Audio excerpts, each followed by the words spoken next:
Assalamualaikum warahmatullahi wabarakatuh. Alhamdulillahi rabbil alamin. Wabihi nasta'in ala umurid dunya waddin.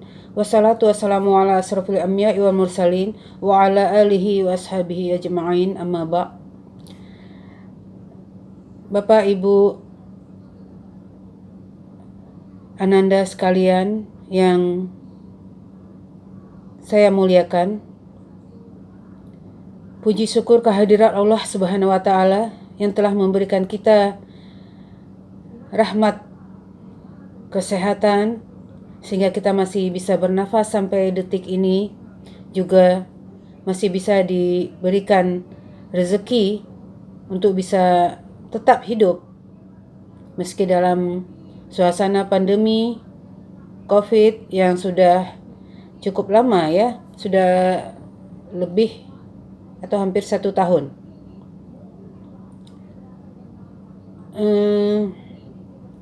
Salawat beriring salam akan selalu nafas kita, lidah kita tidak akan pernah keluh untuk mengucapkan salawat kepada Rasulullah Shallallahu Alaihi Wasallam, karena Rasulullah menyampaikan, siapa itu yang miskin? Orang yang paling miskin di dunia adalah orang yang ketika disampaikan Nabi Muhammad, nama Nabi Muhammad, mereka tidak menyampaikan Sallallahu Alaihi Wasallam, ya, tidak menjawab Sallallahu Alaihi Wasallam. Nah, semoga kita tidak termasuk dalam golongan tersebut. Bapak-bapak, ibu-ibu, masyarakat, mahasiswa sekalian, topik kita kali ini adalah membahas tentang masalah COVID-19 dan tinjauannya terhadap perspektif hadis, bagaimana hadis memandangnya. Banyak sekali pertanyaan yang masuk ke WA saya, termasuk juga ke inbox. Itu bagaimana sebenarnya COVID-19 atau corona ini dipandang dari sisi hadisnya. Karena ada hadis yang mengatakan kalau kamu ditimpa suatu musibah atau wabah, maka janganlah kamu lari dari kampung itu. Dan apabila yang satu kampung itu ditimpa musibah, jangan pula kamu mendatanginya. Tetaplah kamu berdiam di tempat. Nah, sehingga dengan dasar ini pemerintah juga memberikan larangan bepergian atau safar ke negara-negara yang ada COVID di dalamnya. Begitu juga melarang negara lain masuk ke negaranya. Contohnya aja, Saudi sudah beberapa kali memberikan pengumuman tidak adanya haji ataupun umroh tahun ini. Seperti itu, tidak ada umroh, belum boleh masuk. Ada beberapa negara yang ditunjuk, termasuk salah satunya di negara kita, termasuk yang sampai saat ini belum dibolehkan untuk umroh. Sempat dibuka sesaat, tetapi setelah itu ditutup kembali. Nah, itu semua untuk menjaga, dan itu sesuai dengan hadis Rasulullah Sallallahu Alaihi Wasallam. Nah, yang menjadi masalah, timbul lagi permasalahan akibat COVID ini, banyak sekali permasalahan. Bagaimana dengan sholat Jumat? Sementara sholat Jumat itu wajib bagi lelaki ya di masjid. Kalau berturut-turut 3 kali berturut-turut, itu bagaimana hukumnya gitu. Begitu juga sholat jamaah. Sehingga masjid menjadi sepi. Tidak ada sholat jamaah di dalamnya, tidak ada sholat Jumat di dalamnya. Itu bagaimana sebenarnya pandangan di dalam hadis atau pandangan agama terhadap hal-hal semacam ini. Bukan hanya sekedar itu, masih banyak lagi persoalan-persoalan lain yang timbul akibat masalah COVID ini. Perlu saya jelaskan di sini, ada dua pendapat ulama dalam hal ini. Boleh dilarang dengan dasar, dengan dalilnya juga. Dan ada juga yang tidak ini membolehkan, tidak membolehkan larangan itu. Ya, maksudnya orang harus tetap sholat Jumat karena sholat Jumat itu wajib, begitu. Dan merupakan siar-siar masjid harus ada. Itu bagaimana sebenarnya? Dua ulama ini memiliki dalil dan dua-duanya sebenarnya benar. Kenapa? Karena memiliki dalil. Nah, bagaimana dalil orang yang membolehkan tidak sholat jamaah di masjid atau tidak menjadi masalah beberapa kali tidak sholat Jumat di masjid? Karena apa? Karena pandangan mereka itu secara logika itu akan menyebabkan tersebarnya virus. Kenapa? Karena kerumunan. Bagaimana dalil mereka? Kok bisa seperti itu gitu? Ini kebanyakan ulama-ulama kontemporer. Ulama-ulama sekarang memang membolehkan adanya larangan oleh pemerintah tidak boleh sholat di dalam masjid karena kerumunan untuk menghindari penyebaran COVID tersebut. Lantas apa dalil mereka? Dalilnya itu Rasulullah ada memberikan kelonggaran bagi mereka yang tidak bisa sholat jamaah di masjid karena sesuatu halangan, misalkan hujan lebat atau halangan lain yang memang hujan lebat saja ya itu tidak menjadi masalah, tidak sholat jamaah ke masjid. Nah, bagi ulama ini satu dalil menjadi patokan larangan. Itu hanya sekedar ini saja, tidak sampai menyebarkan virus. Kalau di dalam jamaah itu kalau dia datang itu boleh, apalagi kalau dia memiliki virus dan kita tidak tahu siapa yang punya penyakit virus yang akan membawa penyakit ini COVID itu ya, corona itu, dan siapa yang akan membawa virus kita tidak tahu. Nah, karena itulah mencegah mudarat aqdam min jalbil manfaah, daf'ud darar aqdam min jalbil manfaah, menolak kemudaratan itu lebih diutamakan daripada mengambil manfaat. Nah, jadi itulah dalil ulama yang membolehkan. Siapa ya ulama? Jelas ulama-ulama kontemporer sekarang ini. Lantas siapa yang ulama yang tidak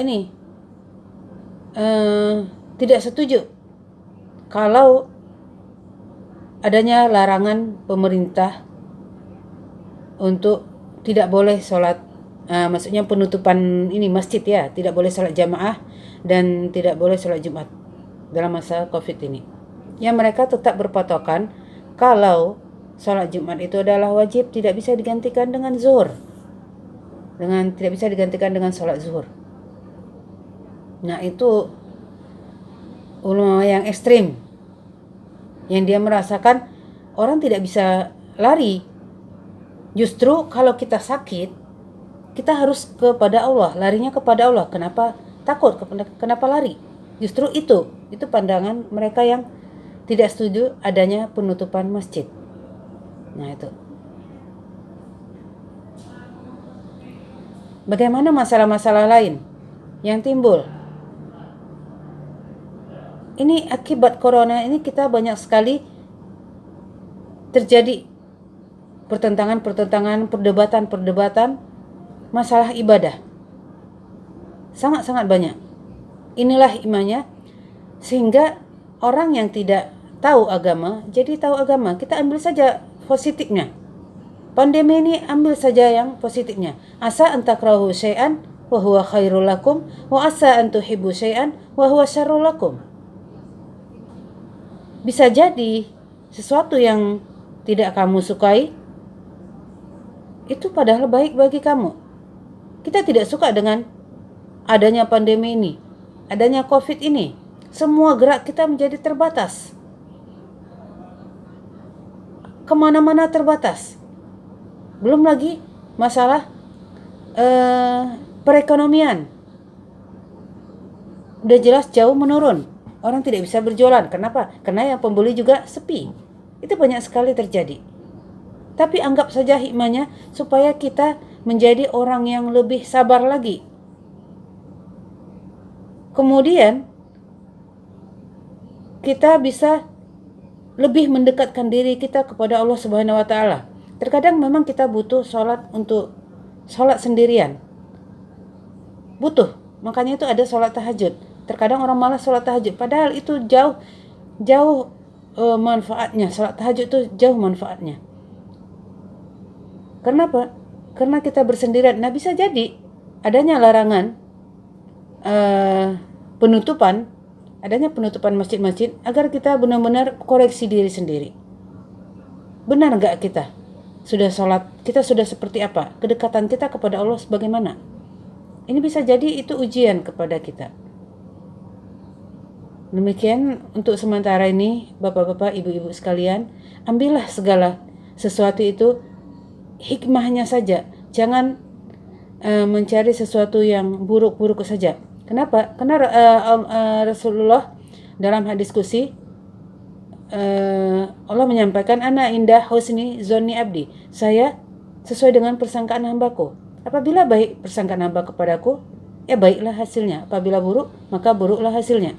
Jadi itulah yang kita perhatikan. Jangan sampai segala sesuatu itu kita mengeluh. Ini begini, itu begitu. Ambil aja yang baiknya. Bisa jadi dengan adanya COVID ini kita merasakan bagaimana pahitnya orang kelaparan. Bagaimana pahitnya orang-orang miskin yang kelaparan, susah cari uang.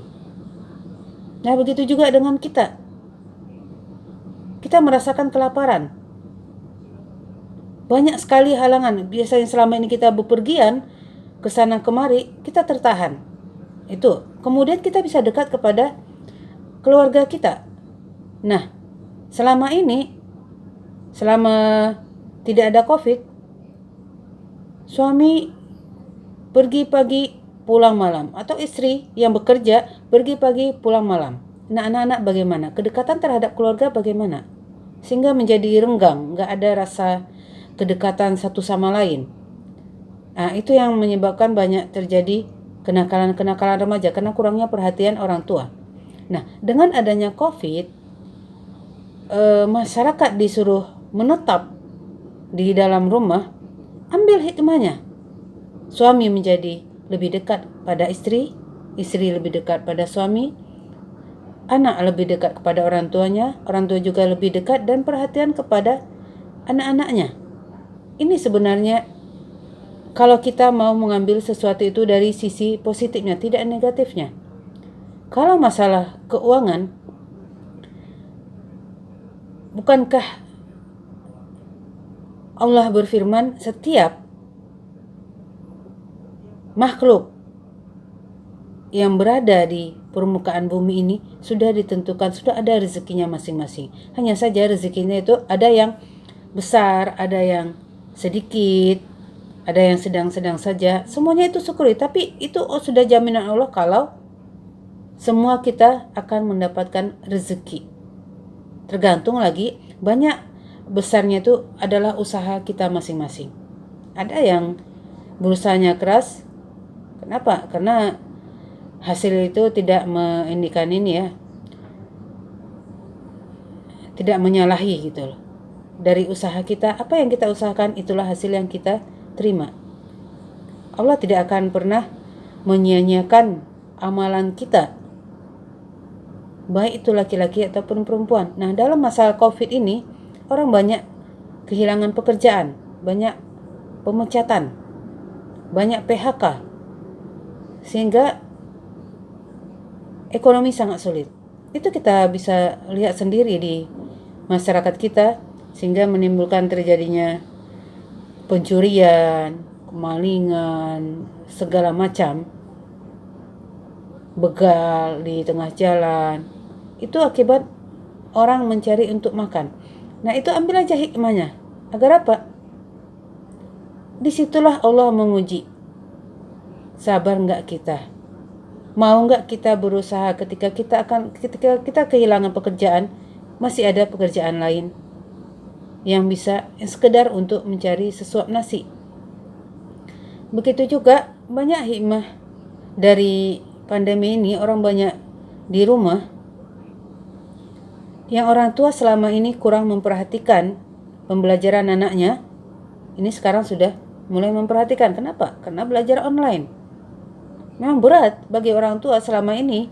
Mereka hanya menyerahkan kepada guru, tidak mendidik anak di rumah. Padahal seharusnya didikan pertama anak adalah al-ummu madrasatul ula li auladiha. Ibu itu adalah sekolah pertama bagi anak-anaknya. Mungkin karena itu selama ini seorang ibu dengan sibuk berkarir tidak ada memperhatikan pendidikan anak-anaknya, hanya sekedar melepaskan kepada gurunya.